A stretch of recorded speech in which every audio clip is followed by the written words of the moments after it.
Om.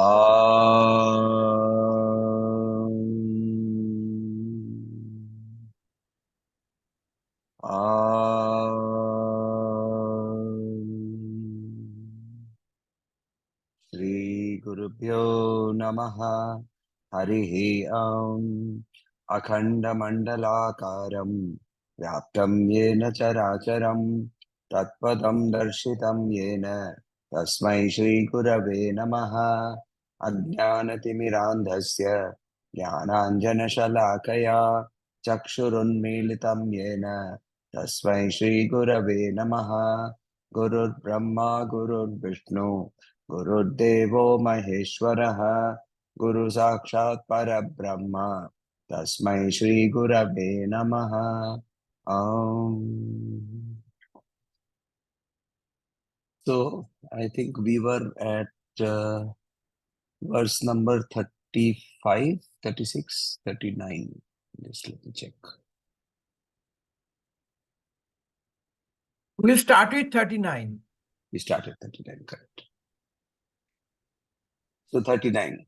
It says, Linga chaneka samyuktam chalam drishyam vikaricha avyapakamas sadrupam tatkatham syat manayam. Very interesting. Lingam. What is the word lingam mean here? Any idea?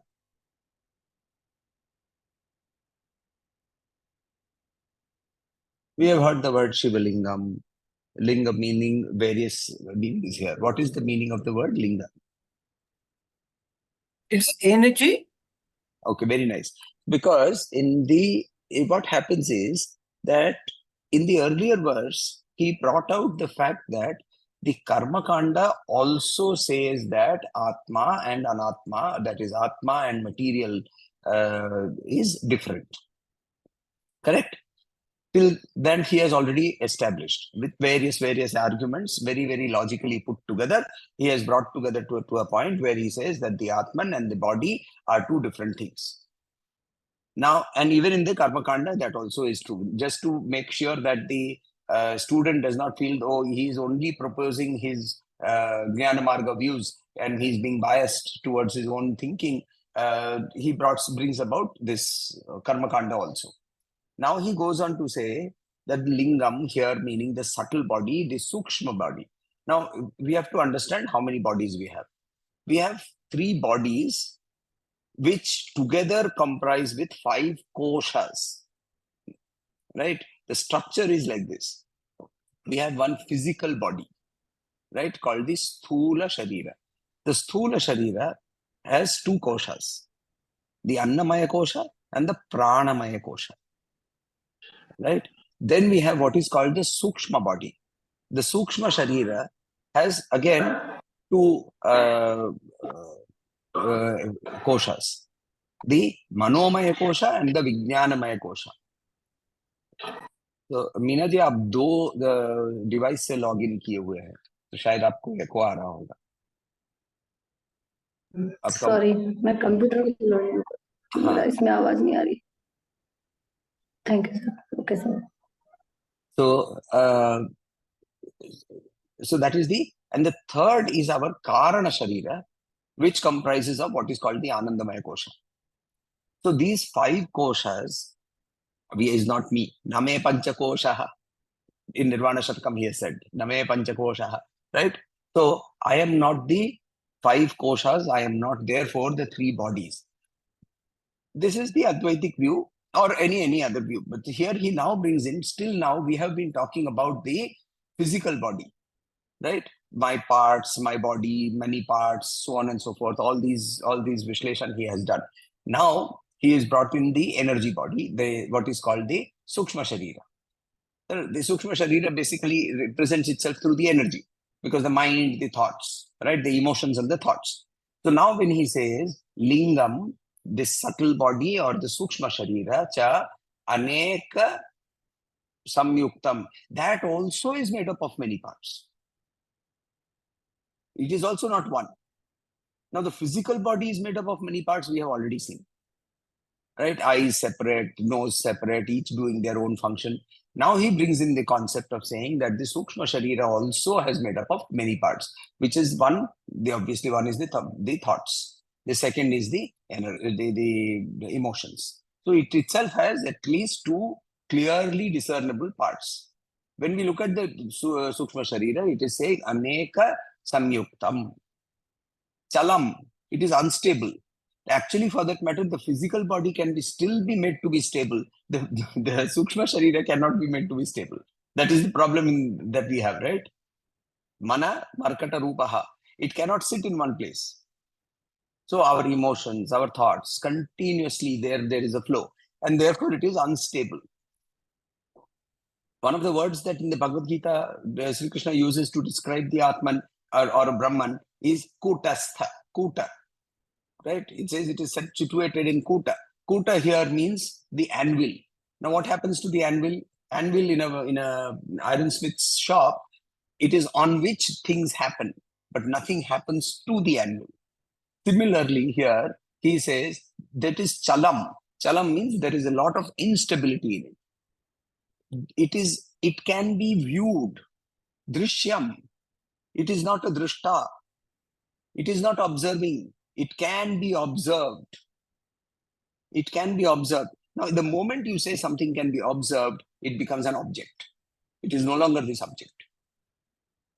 So it can be observed. And we have done that, right? When we go into our Soham meditation, we see our thoughts operating. We see our emotions operating.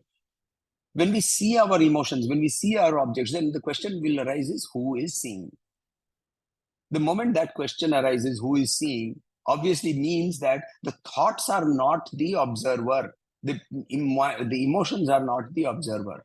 I am not the body, I am not the mind, I am not the intellect. That meditation that we do, it comes in from here. This particular shloka beautifully indicates that it is a object of perception. It is vikari. It is subject to modification, which we obviously know. If you are slightly in touch with your thoughts, you know that the next moment you have a new thought. It is limited, avyapakam. It is not vyapak.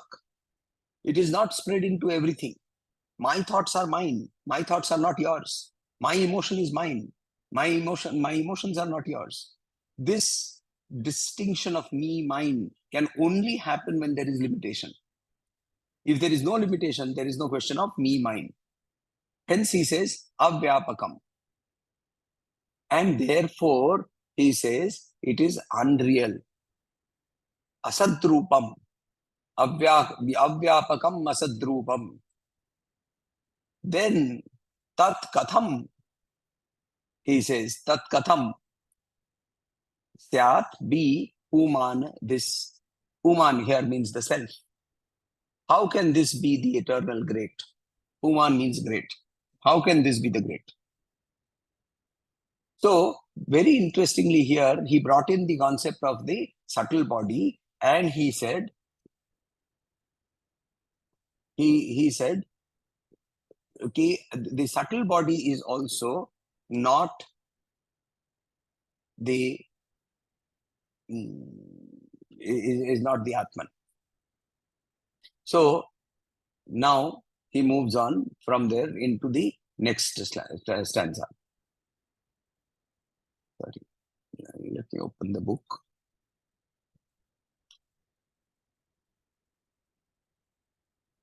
So he says, Evam deha eham dehadvayadanyah atma atma purusha ishvaraha sarvatma sarvarupascha sarvatito ham avyayah. Evam, thus, dehadvayat, the two bodies that we have talked of, anya, different, atma, purusha, ishvara. दो आपको दो So, he says, atma, purusha, ishvara, sarvatma, sarva atma. He is the atma of everything, the self of everything. Sarva rupa, of all forms. Sarva atitaha, beyond everything. and avyayaha. So here, now, this says, thus I, the Purushaha, aham avyayaha. I am completely different from any of these two bodies that comprises these two bodies. I am the self of everything, of all forms. I am beyond everything. I am immutable. I am the Lord of the universe. So yesterday, when we were doing Bhagavad Gita, we saw a very similar thought coming up from Sri Krishna himself. I am the essential sense of everything. Everything is in me, right? I am on which everything exists.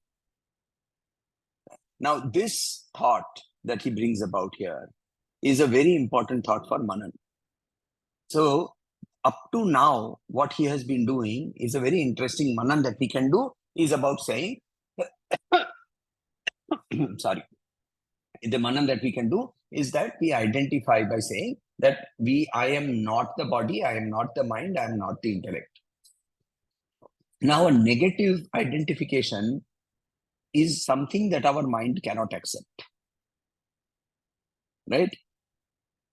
If you keep saying, I am not, it will create the vacuum, but then what will fill up that vacuum? Something or the other will come and fill up that vacuum, which will continuously, therefore, keep you in the wrong impression. So, it is important that once the vacuum is created, the vacuum needs to be filled up. And that is where Acharya is taking us. And now he starts by describing the Atman for the first time. Very good. So he describes the Atman for the first time, where he says that I am Sarvatitaha, I am Avyayaha, I am Sarvatma, I am the self Purusha Ishvara. Right? This Ishvara here at this point of time is equivalent to Brahman itself. Right? We are not talking of the Advaitic Vishwara where we are saying Brahman, Ishvara, Jiva. So here right now, let us not get into the technical distinction here and say that we are talking of Brahman only. So what does he say here and why does he say this? And what is the Manan? The Manan is what exists beyond this limitation of my body and mind. Can I recognize it? That is the questioning that we need to do. See, Jnana Marga is a marga of questioning. It is not a marga of only sitting down and meditating. If you just keep meditating, what will happen, what you will do using a mantra is basically stilling the mind, which is good, which is great. But if we have stilled the mind, we still have the layer of vasanas, dormant vasanas, which don't allow the self to shine through. Therefore, identifying positively with what I really am is the important aspect of every manan that we do. So we move on to the next shloka.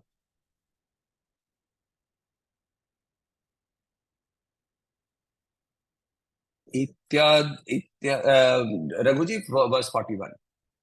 Ityatmadeha bhagena prapanchasyaiva satyata yathokta tarkashastrena tata kim purusharthata. Now, you have to remember one interesting thing, which is contextual to the time in which this was written. At the time when Adi Shankaracharya is writing this, there are three things that have been happening in the in historical space. Historical space from the spiritual angle. Physically, there were a huge multitude of what you call janapadas, kingdoms, all of this existed. But they were all tied down into basically three things, three ways of thinking, or rather four ways of thinking. One was the whole part of the Vedas, which is called the Karma Kanda, becoming very important. The second was, in revolution to that, the arise of Jainism and Buddhism. Jainism, Buddhism, and Karma Kanda were three things that were existing at that point of time. And we have to understand that the Karma Kanda behaves or operates from the principle of duality. It operates from doer, and there is a concept of doership, right? The basic principle of karma kanda is that the material existence called prakriti and the spiritual existence called purusha are eternal. They are eternal. Whereas Advaita says that prakriti is jada and is only a manifestation of of consciousness. It does not have a separate identity. It is only an emanation or a manifestation of Brahman. Now, this is a very, very distinctly different viewpoint that we are taking here. Because if you take into the fact that Advaita, then only can the question of I am not the body arise. Because if you take the question of Dvaita, then what were he saying? Well, I am the doer, right? Hence, if you look at the Dvaita thinking, even now, which is the Madhvacharya thinking, or if you look at all the Vaishnavite schools, even the Shaivite schools of Dvaita Marga, there are basically, they say there are 5 types of moksha. Salokya, living in the same space as the Lord. Samipya, having the same, having proximity to the Lord. Tarshti, having the same powers as the Lord. Then, and Sarupya, having the same form as the Lord. And then finally, there is called Sayujya, merging into the Lord. The merger, according to the Dvaita schools, does not happen. For that matter, they look at only 4 types of moksha. Whereas the Advaiti, he says there is only 1 type of moksha, and that is understanding the reality of what I am, and that's it. Even Ishvara is a concoction of this entire complex. Ishvara is bigger than me, but it is a concoction of Brahman. Not my concoction, it is a concoction of Brahman. It is concocted so that I can approach Brahman, because directly I cannot approach Brahman. For me, I need an adhara before I can move to the next state. Our human mind is like the caterpillar. Have you ever seen a caterpillar move? I'm sure I've used this example before. It will eat up the leaf, the stalk will remain, it will hold on to that stalk, and it will hold to the next leaf. Only then it will quit from the rear end, it will quit our mind is exactly like that. To move forward, we need something on which our mind will hold on until the mind is extinguished. And how will the mind get extinguished? By extinguishing the desires. How will we get extinguishment of desires? We can get extinguishment of desires by understanding that the desires arise, by realizing that the desires arise alone from my physical body or my mental body. How do I do that? In the Jnana Marga, you do it by repeated questioning and going through that question to the source of that particular thought. So, like Minaji was saying the other day, that I am thinking and I am hurt, and then you start questioning who is hurt, then you start going into that source of what that thinking is. That enables us to quench that particular thought so that it will never arise again. This process can only happen when I realize the difference between myself and what is called the manifested myself, which is the body. Now, here, what Acharya does is if all the arguments that we have seen, if you have started reading the Brahma Sutra in the original, also you will see the same methodology. And the methodology is basically you preempt the question that the person may raise. When I was in sales, we used to call it preempting the objection. Now, the sales, when you go to sales and you are in sales, when the standard objection will be price, right? ये बहुत महंगा है.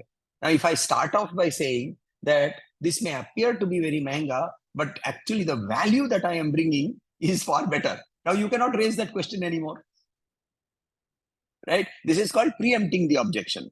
Similarly, in earlier Tarka Shastra also, And we do this in debating, in school debates also. What you do is, you know that that person will object to some statement of yours. You already raise that as a question and answer it, so that he does not have the opportunity to raise it at all. What has he raised over here? He has raised a very interesting question. He's saying, fine, you have established that the mind, the Sthula Sharira and the Sukshma Sharira are not the Atman. So what? What purpose is served? What is the whole, after all this argument, what is the purpose that you are trying to serve? Tata kim purushartha vartata. From this, what purushartha have you achieved? So he answers that in the next shloka. He starts answering that in the next shloka. Ityatma deha bhedena dehatmatvam nivaritam idanim deha bhedasya yasatvam sputamuchyate. So he says that iti atma deha bhedena, by the differentiation between the body and the self, dehatmatvam, the idea that the body is the self, is nivaritam. It has been completely negated. Idanim, now, deha bhedasya, of the body as a separate entity, where he asatvam, it is unreal, sputam, clearly, uchyate. Now, I will try to explain to you that the body, which is the world coming from the world of matter, is not the Atman. That I have clearly explained, and I will explain it further. Now, what he is doing here is that the Atman is something other than the body that he is trying to point out again and again. The self, the Atman, is imperishable. It is immutable, it is permanent. It is immutable, avyaya, permanent, avikari, right? Immutable, permanent, avyaya. It is constant, kuta, eternal, avinashi. These are words which we have seen in Bhagavad Gita also. So he takes this mind away from what we are talking about and to what we are, what we should be. So he moves to verse 43. Verse 41, 42, 43 are basically laying down the arguments, or laying down the principles for which we will start arguing. Chaitanyasyaikya rupat, Chaitanyasyaika rupat tvad. Okay, so it has to be broken up by Sir, yeah, tell me. I just wanted to, this 42, reading Gurudev's commentary on that, I interpreted this 42 in a slightly different way. It is thus by differentiation, by the difference between the body and the self, the idea of that the body is the self is negated. So we have negated this concept that the body is the self. So now the unreality of the body as a separate entity will be explained. So he says, now we take this body. Okay, I am not the body. Okay, self is separate. Then is this body actually something separate? No, that is itself is unreal. The unreality of the body as a separate entity will be explained. So while I am not the body, he is actually going to end up with, I am still the body too. It's all still my manifestation. Sorry, I didn't understand the argument. See, he says, we completely associate ourselves with the body. So all this time I've been saying, explaining why I am not the body. The self is not the body. So then you may ask the question, if the self is not the body is different from the self, then what is the body? And now he says, now the unreality of the body as a separate entity will be explained. That is, it is unreal to consider it as a separate entity. Okay, I am not the body, but I'm actually going to conclude that our body is also me in the sense that it is my manifestation. I'm not sure if that will be the argument that Acharya is taking, because what he's taking here is that the dualistic view is basically that the body is real. The body comes from material, right? And therefore comes from Prakriti. And therefore, the body is real and eternal. The body is real and eternal. It just changes form. That's all. But it is real. It is eternal. It is part of Prakriti. And then there is Purusha. And therefore, both are eternal and both keep playing with each other. And therefore, they create this entire Jagat of Nama Rupa. What I think Acharya is trying to do here is basically going to that point where he's saying that you must understand that the body is also not real. And one thing you have to understand also very clearly. Acharya does not run after anything that is not real, or ones that he feels is not real. So therefore, he will never explain what is Maya. Right? He never explains what is Maya because he says, yes, Maya exists. I know that it exists, but it... So, okay, in this world entirely, this is the beautiful, tricky point of... You see, we say that everything that is born will die. Right? Anything that is not born, by definition, cannot die. But there is only one thing that is like that. That is called Maya. It was not born, but it can die. Because Maya die as in extinguished. Because Maya has an end. So it has no beginning, or at least we do not know of the beginning, and yet it has an end. Here, he will therefore go to that point where he says that the end question of the body, there is an end. So, to move on to verse 43, he says, Chaitanyas Aikya Rupatvad, you will have to stop at 1, Bhedo Yukto na Karhichit. Jivatvam cha mrishajnyeyam Rajjo Sarpa Graho Yatha. Ah, the Rajja and the Sarpa have come back. The snake and the rope. Rajja is rope. Sarpa is snake. So the rope and the snake, they have come back. What is he saying over here? What is Acharya saying over here? He says Chaitanyasya, of Chaitanya. Chaitanya meaning awareness, consciousness. Eka Rupatvat, being only one. Consciousness is only one. Consciousness cannot be two. Bheda, distinction, yukta, proper, not. It is not proper to attribute any distinctions to it. Even the sense of jiva is to be understood as a delusion. Mrisha. Mrisha, the word mrisha, root word mrisha. Dhatu, mrisha, means reflection. Right? One of the meanings of mrisha is reflection. Here, Acharya is, I think I don't know if he, in his life, studied Sanskrit grammar. I'm not sure if he ever did, because none of his Digvijayas that have been written by people have mentioned that he studied Sanskrit grammar under anybody. But his understanding and his grasp of Sanskrit grammar from the dhatus, see, the word delusion could have been used in so many different ways. But by using the word mrisha, he very clearly brings out his thought here. This world, see, as long as you see the mirror, the reflection is real, isn't it? The reflection is completely real.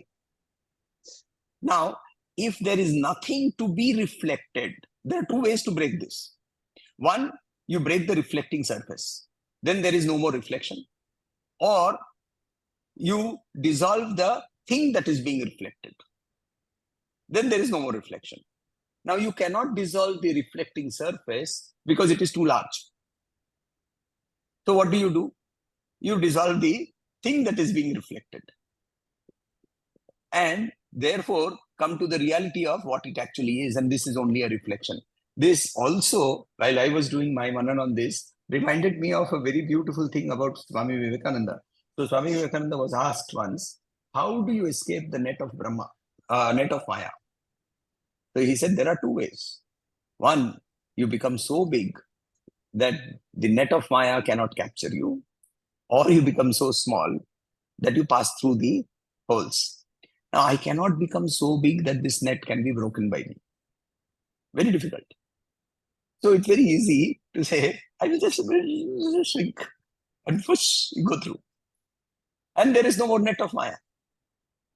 And then he goes on to say, but you have to remember that the net of Maya has been made through the strands of Mahamaya alone.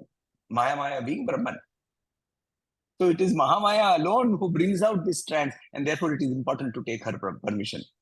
Very interestingly, if you go to Sankhya philosophy, which talks of Purusha and Prakriti, talks of 24 tattvas. Sri Ramakrishna Paramahansa, when he taught Sankhya, he said, Purusha and Prakriti, they appear to be different, but when they put them only together, can you get one coin? He used a coin to explain this. So he says, you can see one side of the coin, you can't see the other side of the coin. You see one side, the other side of the coin, you can't see this side of the coin. But together alone, they can make a coin. If you try to cut that apart, it is no longer a coin. So using the coin, Purusha and Prakriti are basically the manifestations, which is what Adi Shankaracharya also says very, very clearly, right? So he says, do not impute, do not assign distinction in consciousness. Consciousness is the same in everything. Now, this is a declaratory statement that he is making. It is not a statement that is to be taken at face value. It has to be something that has to be explained further, which he goes on to do in the next shloka, which we will be doing today as our last shloka. But however, before that, again, the snake and the rope. Since that is the favorite of all of the Advaitis, it has to come again and again. And it has started coming in Brahma Sutra. I think almost 50% of Brahma Sutra was snake and rope. Then we moved to the moon and the reflection of the moon in, and then we moved to silver in the shell, and so on and so forth, and the redness in the flower and redness in the ruby, and so on and so forth. We moved to all these type of layering. The Adhyaksha we moved into. Now we come back to the snake and the rope. Now, one thing that we have to understand, it's a beautiful analogy if you do your manan on it, because what is important is to understand that the snake is only imagined. It really does not exist in reality. But it exists because I have an experience of a real snake. For a child, if you show him a rope, he will not see the snake on it. There will be no layering on it. There will be no adhyaksha. Right? He will not see a snake there. He may see something else that I don't know. But he will not see a snake because he has never experienced a snake. So why do we experience the snake in the rope? What is this? See, our vasanas is the cause of this imagination. So because vasanas include both, desires, fears, all of it is part of vasana. So all of this is part of vasana. And therefore, because it is already there, and I think we discussed this point at some point of time. I think Raghuji had raised this specific question that what happens if I have never experienced a snake before? I will not see the snake. So if I do not have the vasana, so if I can get rid of the vasana, then the snake also vanishes. How do I do? What is the sadhana to do to get rid of vasana? Ravan Maharshi puts it very easily.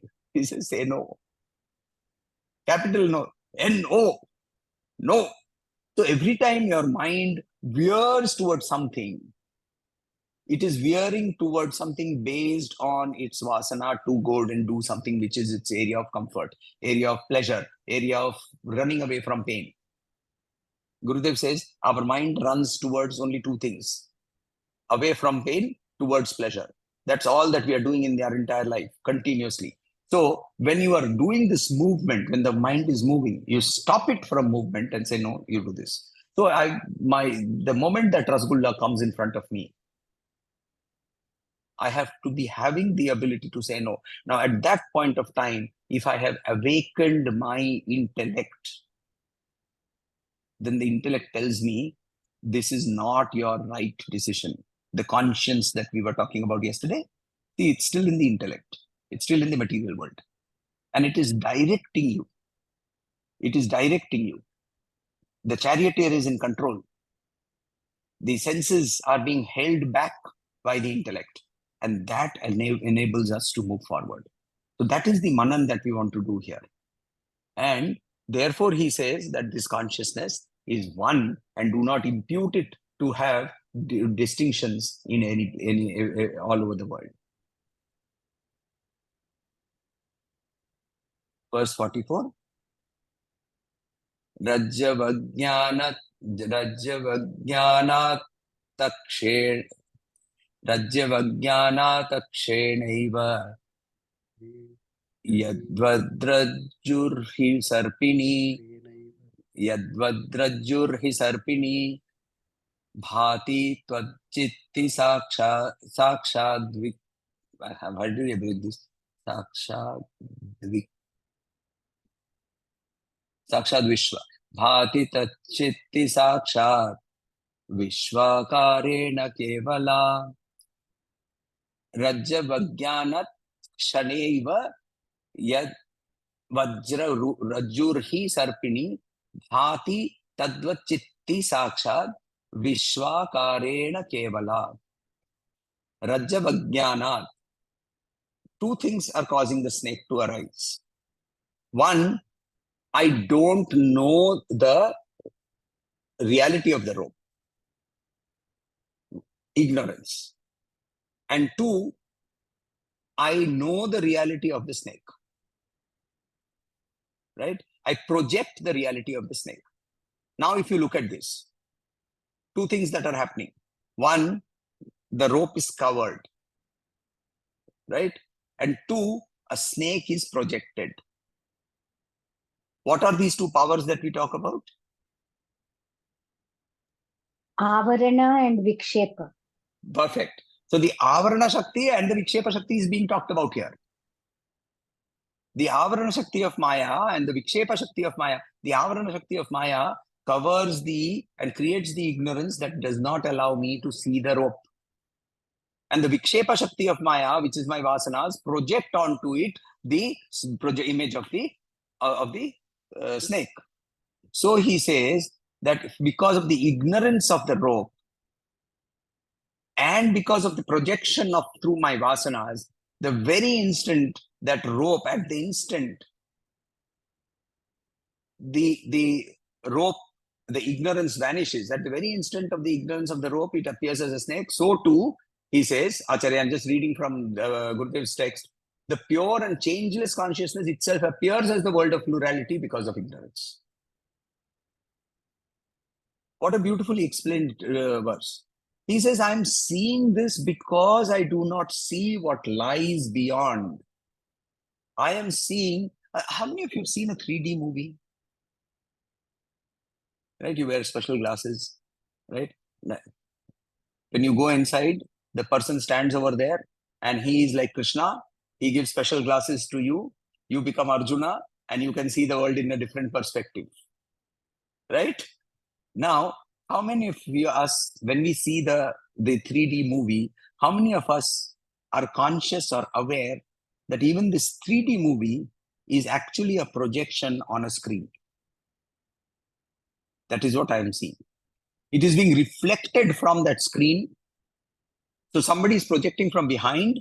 It is reflected on a screen, and that screen is now reflecting back in a particular way, because of which that polarization, non-polarization, whatever is happening, I am seeing it as 3D.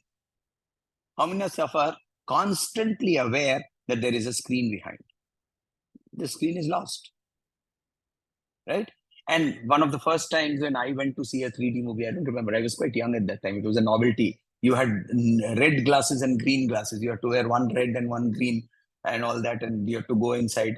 And somebody, I'll tell you, it was a Malayalam movie. It was called Kutti Chatan.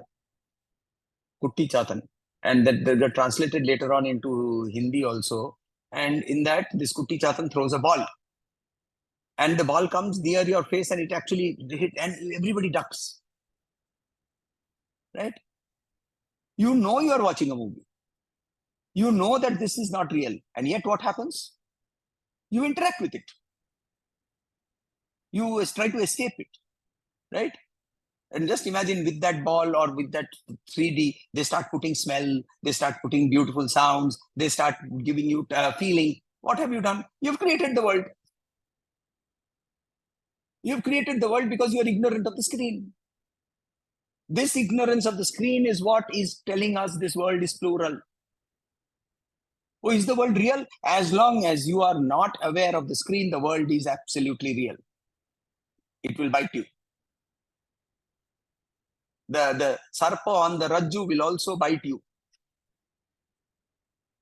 I actually know of somebody who died out of fear, having been stung by something. What happened is we were in a small village in Bengal, and we were sitting next to a small rivulet, and we had put fishing rods, and we were trying to catch fish. Few of our friends. And one of my friends' father, uncle, young chap, he was there, and he was also sitting there, and he put his hand on the river bank, and his hand went into the soil, and he got stung. And as he got stung, it was 2 marks, and he saw the 2 marks, so he knew that he had been bitten by a snake, and he rushed home, and out of sheer fear, he actually died. He had a heart attack and he died. Right. He must have been around 23, 24. We were at that point of time, 16, 17. And he died because he was bitten by a snake. And everybody in the village, they rushed to this point to find out the snake. There was no snake over there. It was a particular type of catfish. And you know, the catfish has those pricks, and it pricked him. Our fear can bite us, right? The snake on the rajju can bite us because of our believing that the snake is real. But the moment you know that the snake is not real, you can now interact with the snake, pick it up, put it on your neck, go around, knowing that nothing will happen because it is no longer biting you. You are in control of the snake. That changeover happens only with deep manan. Aparokshanubhuti is a series of manan, manan, manan, manan, manan, manan. You sit with that particular verse, think about it, examine it, apply it with this manan. So you look around and you see, oh, I am seeing a yellow marigold flower. Is it alive? It is no longer alive, but it is emanating a certain smell. So on and so forth. So you go deeper, go deeper, go deeper. Where is that smell coming from? The smell is coming from this entire world. So he says here that bhati, the word bhati appears. To glows, right? Bhati means also to glow, to shine. It appears. It's only when things appear, shine, that they appear. That means they can become perceived. Bhati. Tadvat chittihi. Chittihi is consciousness, sakshat itself. Vishwakarena kevala. It is the only reason for this entire, our ignorance is the only reason why we believe and see this world as a world of plurality. There is no difference between what the snake, the cow, the elephant, the dog, and the eater of the dog. Bhagavad Gita says that, right? Vinaya sampanne brahmane, gavini hastini, right? Gavini hasti, swa cha swapakescha. He says those who eat cows, who eat dogs, and dogs themselves, and everyone, they are all treated the same. Why are they treated the same? Treated the same. They are not the same. Please understand. At a physical reality, at what is called the transactional reality, they are absolutely different. But yes, please. So the Go ahead. ignorance is covering the fact, the awareness of the consciousness. Mm-hmm. But then you said there's a second thing, which is the projection. Correct. What is it? I mean, so just the ignorance alone doesn't create the plurality of the world. There must be a projection to create that plurality, right? Correct. Correct. Acharya does not talk about that in this particular verse. I brought it in for us to understand. Both have to happen. If the world is covered, it is covered. I don't know what is happening. And then there is a projection that has to happen for me to know that there is something happening. Let's go back to the theater. And in the olden days in the theater, they used to have a curtain, right? And the curtain used to open. And sometimes the curtain would open this way, or sometimes the curtain would go up. And it used to be a beautiful sight because the curtain would, slowly start developing wrinkles, and then it would slowly merge and it would go into the side or it would go up. Now, as long as the curtain is there is nothing happening. No? You don't know what is going to happen. There's just the curtain. It is only when the curtain is removed and immediately there is this advertisement that comes that you start seeing, oh, something has started happening. So both are necessary. Acharya does not talk of the Vikshepa here. He's just talking of the Avarana Shakti. But we have to understand that with Avarana, Vikshepa is a natural consequence.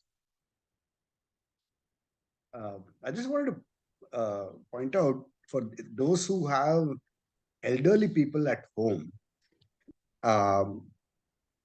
I strongly recommend, if you get an opportunity to host an elderly person and keep them with you for a long period of time, it is such a enlightening experience. Because you see, as they are losing their memory, you start to understand what is this memory? How does it function? Because as they lose their memory, you will see how the functioning is changing. And it's an amazing thing because memory itself is part of of the vasanas. So it's very important to understand how this memory is working and how it influences our actions. You have to watch and observe an elderly person as they slowly lose their memory. It is an amazingly educative experience.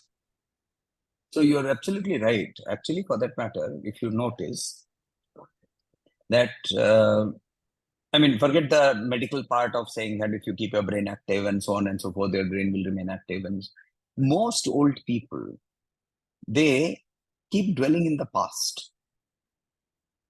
Why does that happen? Why do they dwell in the past? Most of them, and this is most of them because most of them have not, they may have been in religious people, but they may not have been spiritually inclined, not have done enough manan, not have got control or taming of the mind.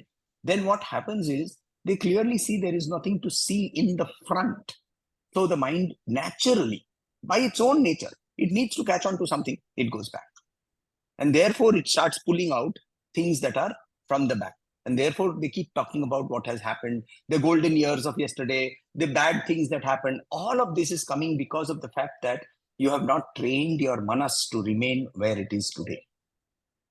See, the memory loss is always from the shortest to the longest. You lose the short-term memory. You lose the thing that you've just done. You don't remember you've done. My father has now gone to the point where he eats something, he has forgotten he's eaten it. He continues to eat. You keep feeding. You have to be careful because you can overfeed them because they just don't know that they've eaten. So, but the long-term memories are excellent. They can pull out events that happened decades ago, even today, and relate it accurately. True. So that's, in my opinion, that is one of the reasons why they go into the past, because that is all that remains. They are not able to keep something immediate, and it is the long-term memory that holds, and they are able to relate, and when they relate something, people will want to listen what happened then. So they are passing information. They feel that they are contributing to their surroundings. Exactly. Yeah, I have some other a little slightly different take. I feel it's because they feel in the past they have done so many things, and in the present, when they are not able to do many of the things, even simple things, that that sense of being useful to the family, or that that gets affected, I think. So even in this, like eating and all, one could try out. I think it has helped in some cases where you ask them to do something, maybe at least serve a small thing, not a big item of the meal, but something that they do it so that they feel they are doing something. Otherwise, normally we serve and give it to them. So the idea of their doing something is important, I think. And that's been my I think you're right. experience that, yeah, they want to feel useful. They would like to do something, and then they will not forget. Even if it's a meal, they will not forget because they have done something. So you could try that out. If I don't know if it will work it in every case, but in many cases it works. Okay. So anyway, yeah. बोलिए. हाँ जी, मैं इससे ये समझ पा रही हूँ कि जिस तरह से उनकी मेमोरीज जो बैकवर्ड से फॉरवर्ड होती है, ठीक इसी तरह शायद हमारी वासनाएं अगले जन्म में फॉरवर्ड होती होंगी और हमें भी वो ऐसे ही पकड़ के रखती होंगी. I think so. 100, you are absolutely right. See what happens is हम क्यों वापस क्यों आते हैं? अभी तक देखिए आचार्य ने 2 शरीर के बारे में बात किया है. He has talked about 2 shariras. He has talked about the sthula sharira. He has talked about the sukshma sharira. He has not talked about the karana sharira, very logically and rightly so, because the karana sharira has got completely enmeshed with the atman at this point of time, and I cannot separate the two. Right? Abhi, for example, you have a burn, let us say, right? Or Raghuji just now has an injury, और उसके ऊपर में आपने bandage लगाया, नीचे का healing नहीं हुआ, and you try to take off the bandage. What will happen? You will rip off the healing process also. Same way, अभी हमारा कारण शरीर के वासनाओं हमारे आत्मन को ऐसे करके लपेटे हुए हैं. You try to separate them, you are going to injure something or the other, right? Which is why forcing spirituality can never happen. There are cases of actually people going mad because you are asking them to do meditation. There's a lot of case studies over there. There's lots of study over there. And which is why they best will then take that one particular instance and make it into a story. But the whole idea is you cannot force somebody to say, oh, now you need to sit down, now you have to observe your thoughts and so on and so forth.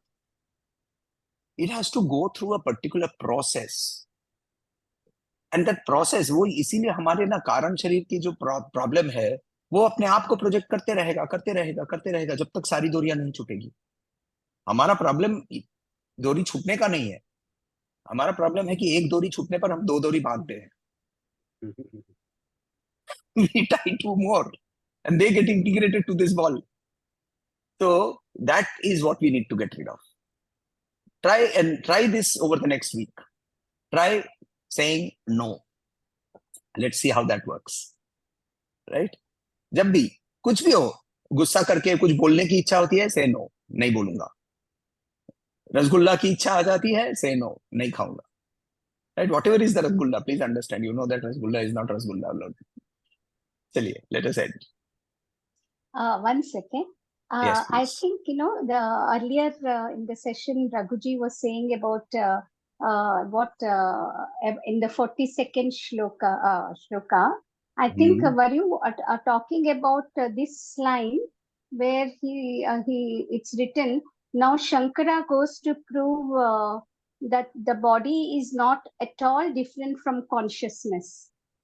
But when I read it, I took it as it's because everything is consciousness, and even the body is in the consciousness. Yeah. Like we space is everything, and we are in the space. So it's in that sense. So does it? Is it correct? That is what actually prompted me to. Yeah, I can understand what. Yeah. Correct. So, I mean, I'm not saying no to what Raghuji said. I am only saying that I feel that at this point of time, what he's actually going to try and tell us is that while we identify with this body, the body has its own limitations. The body is not real. Now, going into that next step of saying, then taking that final jump and saying, yes, while you have now understood that the body is not real, the body is just nothing but an unreal projection of me. That's the next step. right? Yeah. And Acharya will do it, Mhm. but not right now. Okay. He has also said somewhere later that, that the usual one, that the body belongs to me. Yeah. I'm not the body belongs to me. That Correct. somewhere it Mhm. has come there also. Correct. Let's move on. Okay.